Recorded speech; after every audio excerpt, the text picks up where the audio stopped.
fil-ġranet imqazza tal-miliet, ejjew inkomplu nipprattikaw dawn il-valuri li għamluna poplu speċjali, pero ejjew ukoll inferxu dawn il-valuri b'mod prattiku fil-ġranet kollha tas-sena, billi nkunu hemm għal xulxin. Stqar il-kap tal-Partit Nazzjonalista Bernard Grech waqt il-messaġġ tiegħu fl-attività Miliet flimkien, fejn fost l-oħrajn tkellem fuq l-importanza tal-valuri u li bħala poplu inkomplu inħadnuhom.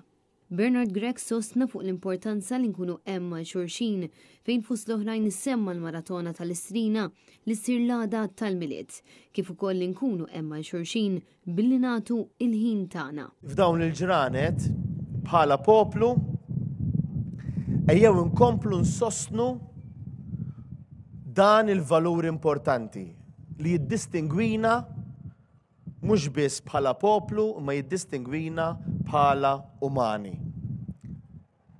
Illi nkunu hemm għal ħaddieħor. Il-kap tal-Partit Nazzjonalista qal ukoll li jeħtieġ li tkompli l-ħidma sabiex pajjiżna jimxi il qudiem u ntejbu r-reputazzjoni tagħna.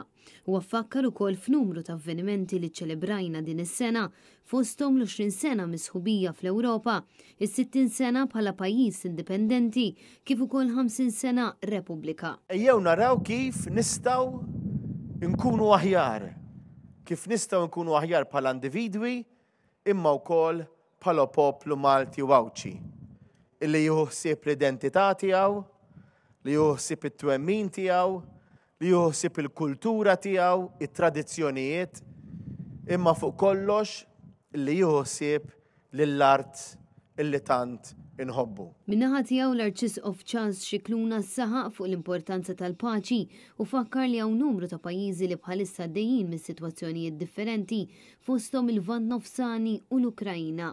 U tkellem ukoll dwar l-attakk li seħħ il-ġimgħa fil-għaxija fil-Ġermanja filwaqt li sostna li d-dinja għandha tkompli taħdem favur il-paċi. L-Speaker Anġlu Farrugia qal li hawn ħafna nies li mhumiex ixxurtjati daqs l-oħrajn filwaqt li rakkonta kif sal-ġimgħa stess inqatlu n-nies innoċenti fil-Palestina u semma wkoll il-ġlied li għaddej fil-Libanu kif ukoll fl-Ukrajna. L-attività kienet indirizzata wkoll mill-Prim Ministru illi tkellem fuq il-ġenerożità tal-poplu u l-importanza tal-imħabba f'dan iż-żmien ta' festi kif ukoll matul is-sena kollha. U fil-messaġġ tagħha l-President ta' Malta Miriam Spiteri de Bono aċċenat fuq l-importanza tad-diskussjoni kif ukoll irringrazzjat lill poplu Malti u Awċi għall ġenerożità tiegħu.